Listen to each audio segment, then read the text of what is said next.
مولانا شیخ رفیق عثمانی صاحب کے بیانات سننے کے لیے مولانا صاحب کے آفیشیل یوٹیوب چینل کو سبسکرائب کریں۔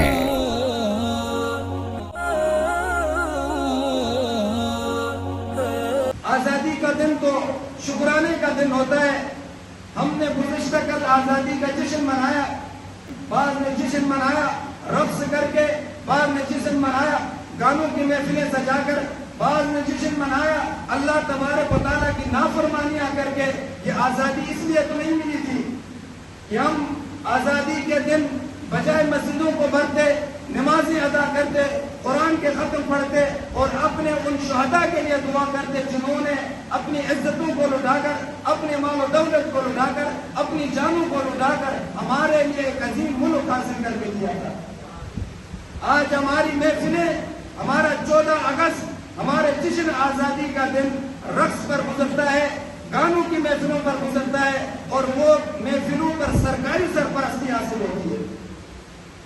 لاہور اور کراچی کے اندر ہم نے دیکھا ہوگا ایسے رقص کی محفلیں سجائی گئی، اس محفل کے اندر شامل ہے، وہاں مسلمان عورتیں کھڑی ہوئی ہیں، ان غیر محرموں کے سامنے وہ ناچ رہی ہیں، غیر محرم کھڑے ہو کر اسٹیج پہ ناچ رہے ہیں، گانے گا رہے ہیں۔ یہ 14 اگست اس انداز میں منایا جاتا ہے۔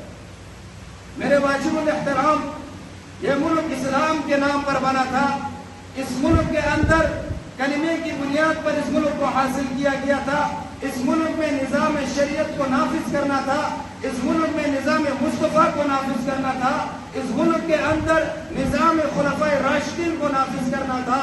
آج اس ملک کے اندر یہ حالت ہے اور ایسے لوگوں کو ہم نے اقتدار میں بٹھایا جو مسلمانوں کو دھوکہ دے کر، مسلمانوں کے سامنے جھوٹ بول کر، مسلمانوں کی حمایت حاصل کر کے، مسلمانوں سے ووٹ لے کر آج اس اقتدار میں قابض ہوئے اور جس کلمے کے نام پر یہ حاصل کیا گیا ملک کے اندر مساجد کو شہید کیا جا رہا ہے اور ان کی لسٹیں تیار کی جا رہی ہیں کہ اسلام آباد کے اندر خوبصورتی میں خلل پیدا کرنے کی وجہ سب سے بڑی مساجد ہے۔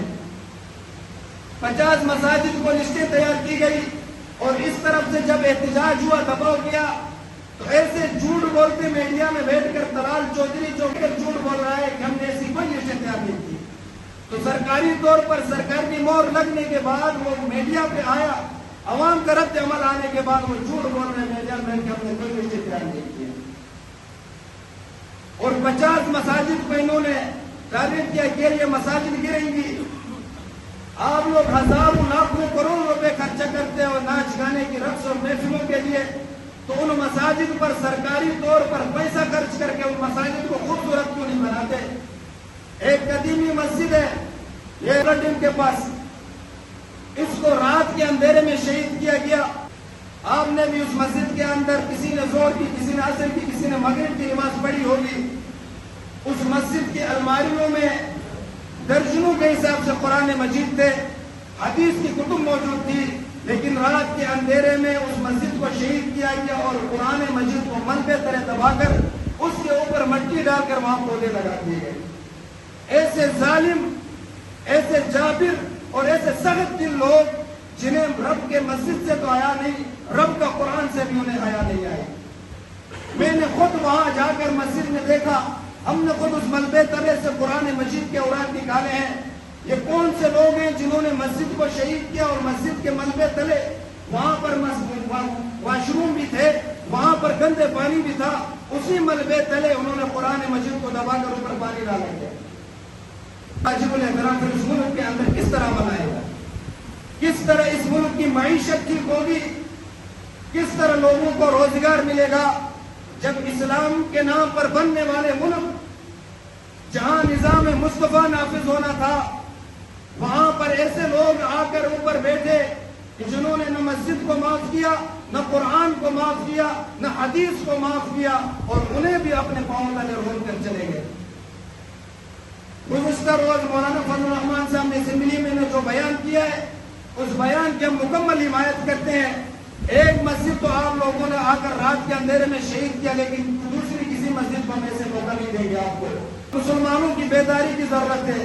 جب آپ سوئے رہیں گے، آپ اپنی تجارت کے پیچھے لگے رہیں گے، آپ اپنے مال کمانے کے پیچھے رہیں گے، تو پھر مسلمانوں کی عبادت گاہیں اسی طرح رات کو شہید کر دی جائیں گی۔ کوئی پوچھنے والا نہیں ہے۔ قرآن کی بے حرمتی ہو رہی ہے، کوئی پوچھنے والا نہیں ہے. اور 48 گھنٹے کا ٹائم دیا، جب عوام کی طرف سے رد عمل آئے 48 گھنٹے کے بعد بھی وہ ڈھیل پن وہ صفائیاں دینے پہ لگے کہ ہم نے علماء سے مشاورت کر کے. شرم کا مقام ہے، ڈوب جانے کا مقام ہے. علماء کا اور شریعت کا متفقہ یہ فیصلہ ہے کہ جس مقام پر ایک مرتبہ مسجد بن جائے وہ قیامت تک کے لیے وہ مسجد کی جگہ کوئی اور چیز وہاں قائم نہیں ہو سکتی ہے. تو تم مسلمان ہو، کلمہ پڑھنے والے ہو، اپنے آپ کو عاشق رسول کہتے ہو، اور دوسری طرف آپ مسلمان عبادت گاہوں کے ساتھ، دوسری طرف آپ قرآن مجید کے ساتھ یہ حشر نشر کر رہے ہو، ان کے اوپر مٹی گرا رہے ہو، ان کے اوپر پودے لگا رہے ہو. تو آپ کو بیدار ہونے کی ضرورت ہے. آج جمعے کی نماز وہاں اسی مسجد میں قائم ہوگی انشاءاللہ. اسی مسجد میں آج 1:30 بجے جمعہ ہوگا اور جمعے کے بعد وہاں احتجاج ہوگا اور انشاءاللہ وہاں علماء نے بنیاد بھی رکھی تھی اور وہ مسجد دوبارہ قائم ہوگی. ہم کسی طرح کسی دباؤ میں نہیں آئیں گے. انشاءاللہ اسلام آباد کی کسی بھی مسجد کو ہم ہاتھ لگانے نہیں دیں گے. آپ لوگ مسجد کے حوالے سے مساجد والوں کے ساتھ ہیں. آپ لوگوں کی ہر مسلمان یہ عبادت گاہے، ان کی حفاظت ہم سب کی ذمہ داری ہے، صرف علماء کی نہیں. اگر کوئی یہ کہتا ہے کہ علماء کا اپنا مسئلہ ہے تو وہ مسجد کسی عالم کی ذاتی نہیں تھی، وہ سرکاری جگہ پر تھی اور سرکاری تنخواہ پر امام وہاں رکھا ہوا ہے. اس مسجد کو انہوں نے شہید کیا. اب دوسرے مساجد پر اگر اس مسجد پر آپ نے خاموشی اختیار کی تو پھر اسلام آباد کے اندر تمام مساجد کو ختم کرنے کی سازش چل رہی ہے. یہاں پر شراب خانے آزاد ہے، اسی لائن کے اوپر ہوٹل ہے، ان ہوٹلوں میں شراب بکتا ہے، ان ہوٹل بھی غیر قانونی طور پر بنائے گئے، ان کو کوئی کچھ نہیں کہتا ہے، راتوں رات آ کر مسجد کو شہید کرتے ہیں. لہٰذا ہم نے اس پر بھرپور احتجاج کرنا ہے اور بھرپور ہم نے اس کی مذمت کرنی ہے. اور جب بھی احتجاج ہو، آپ میں سے جو شخص بھی فارغ ہے، جمعے کے بعد آپ نے اس مسجد میں حاضر ہونا ہے، وہاں پر شامل ہونا ہے احتجاج میں. اور ان حکمرانوں کو جو غداری کر رہے ہیں مسلمانوں کے ووٹ حاصل کر کے اقتدار میں آ کر، ان کے خلاف آپ نے احتجاج کرنا ہے کہ ہم مساجد کی حفاظت کے لیے قربانی سے ہم کوئی کریں گے نا انشاءاللہ. اللہ تبارک و تعالیٰ ہم سب کی حفاظت فرمائے.